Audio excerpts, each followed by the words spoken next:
საქალაქო სასამართლოში ამ წუთებში სუსის უფროსის ყოფილი მოადგილის ლევან ახობაძის სასამართლო პროცესი მიმდინარეობს. სასამართლომ დღეს აღკვეთის ღონისძიების გადასინჯვაზე უნდა იმსჯელოს. ახობაძეს წინასწარი პატიმრობა 23 მაისს შეეფარდა. სახელმწიფო უსაფრთხოების სამსახურის უფროსის ყოფილი მოადგილე კი ბრალს არ აღიარებს. ლილუაშვილის ყოფილ მოადგილეს დიდი ოდენობით ქრთამის აღება ედება ბრალად. დეა ბაძაღუა გვერდდება ახლა პირდაპირ ეთერში. ის გაგვაცნობს სასამართლო სხდომის შედეგებს. დეა დასრულდა თუ არა უკვე პროცესი. თბილისის საქალაქო სასამართლოში რამდენიმე წუთის წინ დასრულდა სუსის ყოფილი უფროსის მოადგილის ლევან ახობაძის პროცესი, სადაც მოსამართლე ლელა მარიდაშვილმა იმსჯელა აღკვეთის ღონისძიებასთან დაკავშირებით და ლევან ახობაძე კვლავ დატოვა პატიმრობაში. დღევანდელ პროცესზე ასევე აგენტურული ოპოზიციის წარმომადგენლების და მათი პროპაგანდისტების არის სოსლონ კულუმბეგოვი, როგორც ადვოკატმა პროცესზე განაცხადა, სწორედ ის არის ადამიანი, რომელმაც დიდი ოდენობით თანხა შემოიტანა საზღვარზე და ვისაც ბრალდება ედავება ლევან ახობაძე, სწორედ რომ მისგან აიღო დიდი ოდენობით ქრთამი თანამდებობაზე ყოფნის პერიოდში. გარდა ამისა, კიდევ ერთი სახელი და გვარი გახდა ცნობილი, ეს არის გიორგი ლომიძე, რომელზეც შაბათის ფორმულას ჰქონდა ჟურნალისტური საქმიანობის ფარგლებში გამოძიება ჩატარებული გასულ კვირას. ის არის პირი, რომელიც დიდი ოდენობით შავ ფულს ახურდავებს სავარაუდოდ, სწორედ ეს გამოჩნდა ამ ჟურნალისტური გამოძიებით, თუმცა პროკურატურა ამ დრომდე არ დაინტერესებულა და დღევანდელი პროცესიდან გაირკვა, რომ სწორედ ის არის ერთ-ერთი მთავარი პირი და ფიგურანტი ლევან ახობაძის საქმეში, რომელიც სავარაუდოდ აძლევს ჩვენებას მის წინააღმდეგ. ჩვენთან ერთად იმყოფება ახლა ლევან ახობაძის ადვოკატი დავით სიმონია. ბატონო დავით, თქვენ ესწრებოდით პროცესს, თქვენი კოლეგა ბატონი რაჟდენ კუპრაშვილი საუბრობდა ამ დეტალებთან დაკავშირებით. თქვენ თქვით, რომ უბრალოდ ლევან ახობაძე მათ შორის არ არის გამოკითხული ამ საქმესთან დაკავშირებით და სოსლონ კულუმბეგოვი, ვისგან ქრთამის აღებასაც ედავებიან ლევან ახობაძეს, ასევე არის გამოკითხული. გვითხარით ამ საკითხთან დაკავშირებით უფრო მეტი. მე სამწუხაროდ სასამართლოს სხდომის დარბაზს გარეთ რაღაც კონკრეტულ საკითხებზე ვერ ვისაუბრებ.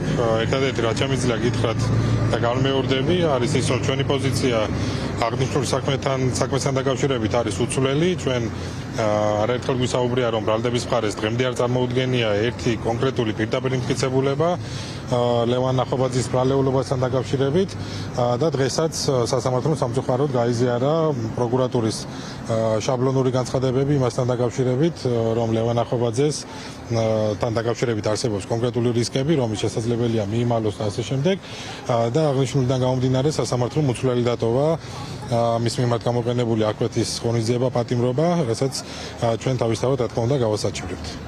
გიორგი ლომიძესთან დაკავშირებით მინდა გითხოთ, არის თუ არა ის მთავარი მოწმე, რომელიც ლევან ახობაძის წინააღმდეგ აძლევს ჩვენებას, რადგან ასე გამოიკვეთა სასამართლო პროცესიდან. მესმის რომ გაუთქმელობაზე გაქვთ ხელი მოწერილი, ადვოკატებს აქვთ ხელი გაუთქმელობაზე მოწერილი და ამიტომ მოკლებულები არიან დეტალებზე საუბარს, თუმცა იქნებ დეტალები გითხრათ, რადგან გაჟღერდა პროცესი.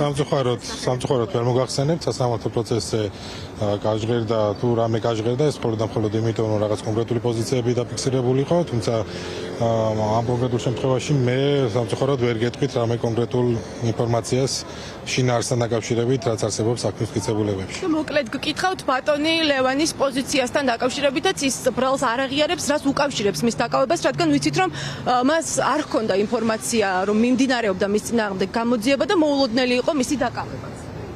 მოგახსენებთ, რომ ერთადერთი რაც შემიძლია დავაფიქსირო კვლავ მე ვერანაირ მოტივებთან დაკავშირებით ვერ ვისაუბრებ, ეს სასამართლოს შესაძლებელია, თუმცა ერთადერთი რაც საქმეში არსებობს, ეს კონკრეტული მასალები დიდ კითხვის ნიშანს აჩენს გამოძიების ობიექტურობასთან დაკავშირებით და მხოლოდ ამის თქმა შემიძლია ეხლა ამ ეტაპზე. კი ბატონო, უღმესი მადლობა. თქვენ პირდაპირ ეთერში უსმენდით სუსის ყოფილი უფროსის მოადგილის ლევან ახობაძის უფლებადამცველის დავით სიმონიას კომენტარს. ჩვენ კითხვები დავუსვით ასევე პროკურორსაც იმასთან დაკავშირებით, თუ არის თუ არა გიორგი ლომიძე მთავარი მოწმე, ვინც აძლევს ჩვენებას ლევან ახობაძის წინააღმდეგ, ასევე სოსლონ კულუმბეგოვთან დაკავშირებითაც, ვისგანაც აიღო ქრთამი გამოძიების მიხედვით ლევან ახობაძემ და თქვენ მის კომენტარს მოისმენთ, რაც შეეხება უშუალოდ პროცესზე განვითარებულ მოვლენებს. ლევან ახობაძე სიტყვის უფლებით არ უსარგებლია და მისმა ადვოკატებმა დააფიქსირეს პოზიცია, როგორც იცით, მას ედავებიან 2024 წლის აპრილში მოხდარს, რომ კონკრეტულმა ბიზნესმენმა შემოიტანა საზღვარზე დიდი ოდენობით თანხა, რომელიც მას ჩამოართვეს, ხოლო შემდგომ დასაბრუნებლად მას მიმართა ლევან ახობაძემ შუამავლების მეშვეობით და მოსთხოვა 500,000 ლარი ამ თანხის დასაბრუნებლად.